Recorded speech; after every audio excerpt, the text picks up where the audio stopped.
à s'avancer vers vous péniblement, comme vous le voyez, parce que elle s'est cassé une jambe, donc, mais ça l'empêche pas de parler, vous allez vous apercevoir. Je vous laisse en sa compagnie, Sylvie Debert.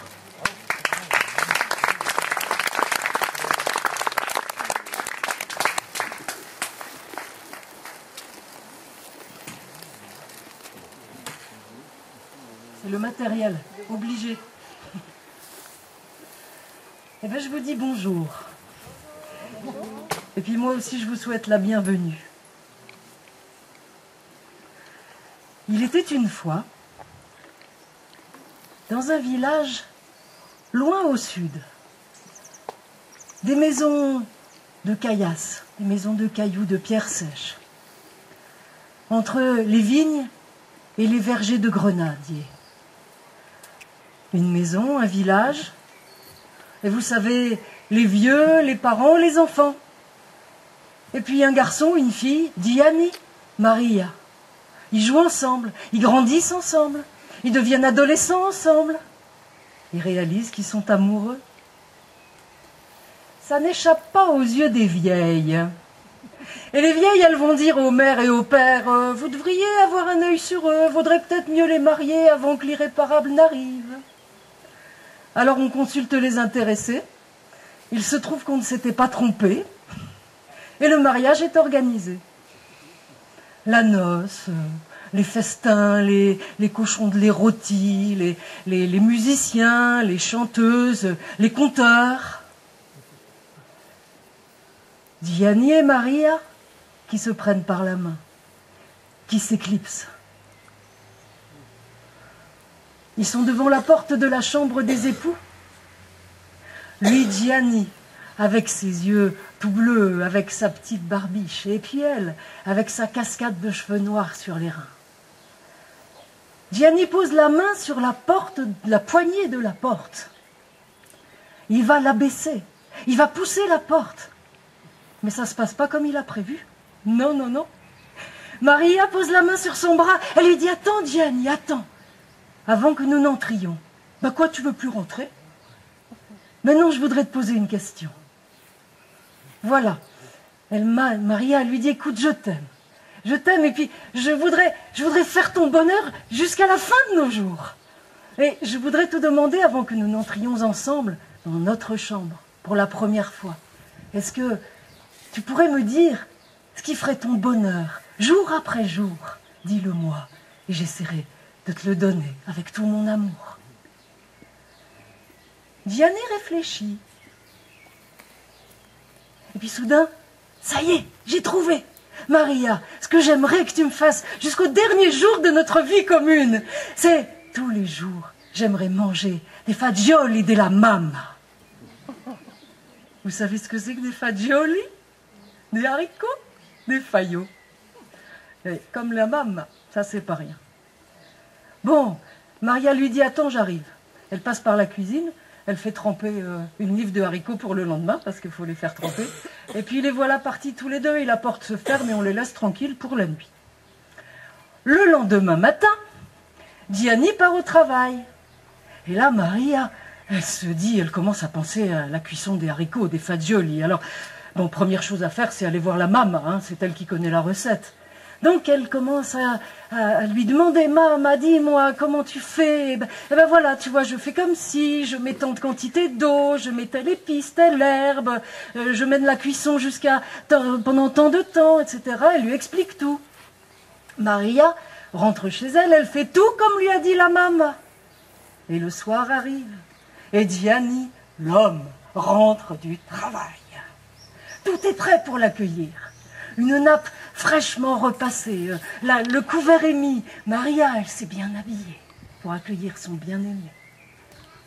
Il arrive, il s'assied, elle apporte la marmite sur la table, soulève le couvercle, le sert, une louche, deux louches, qui commence à manger.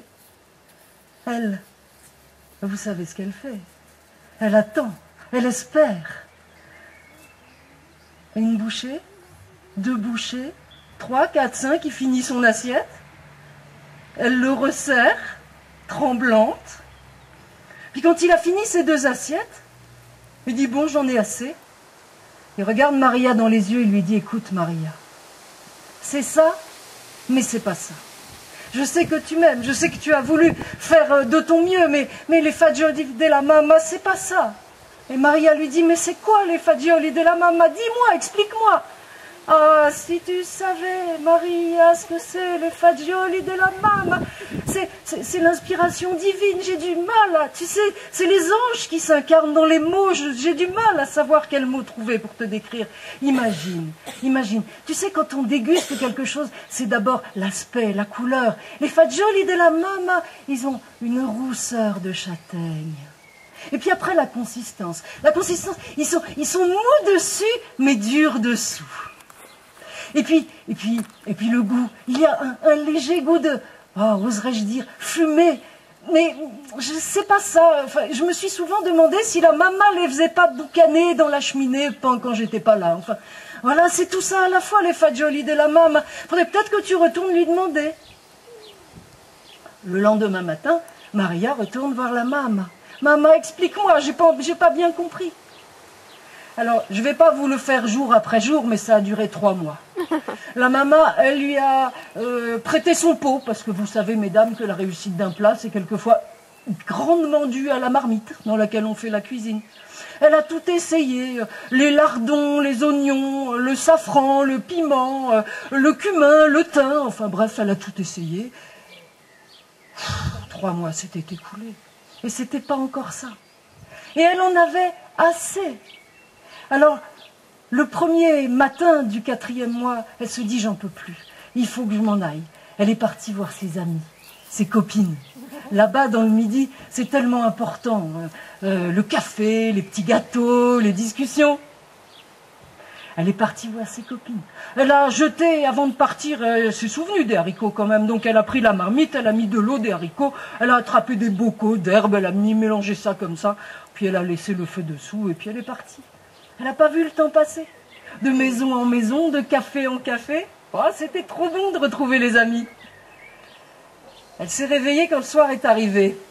Parce qu'il y avait l'ombre de Gianni qui passait là-bas sur le mur de la place. Oh, les fagioli. Elle s'est vite dépêchée. Elle a couru pour arriver avant lui à la maison. Vous imaginez? Nuit et brouillard. La fumée partout. C'est dépêché d'arriver jusqu'à la cuisine, elle a éteint le feu. C'était la catastrophe. C'était immangeable. Mais bon, il n'y avait que ça. Alors Gianni est arrivé, et il s'est dit, tiens, la table n'est pas mise aujourd'hui. Elle s'est dépêchée de tout amener, de mettre le couvert, d'amener la marmite. Elle a posé la marmite sur la table, et puis elle est allée se réfugier dans la cuisine en priant Saint Fagioli que ça se passe pas trop mal. Il s'est servi tout seul. Il a commencé à manger, elle était là derrière le mur. Soudain, elle a entendu un cri. Maria, ça y est, c'est ça les fagioli de la mamma. Enfin, Dieu est avec nous, tu as trouvé la bonne recette. Maria, quoi? Elle est arrivée devant son Gianni. Il était heureux, transfiguré, transporté. Tu vois, c'est ça, la rousseur de châtaigne, le mou dessus et dur dessous, le parfum de fumée. Mais comment tu as fait? C'est un coup de génie. C'est alors qu'on a frappé à la porte. C'était la maman. Maman, regarde, ça y est, Maria a réussi, elle a trouvé. Les 2 femmes se sont regardées. Elles ont échangé un clin d'œil. Elles ont dit, oui, Gianni, maintenant, tu les auras tous les jours, tes fagioli della mamma. Parce que les femmes ont des secrets que les hommes ne connaîtront jamais.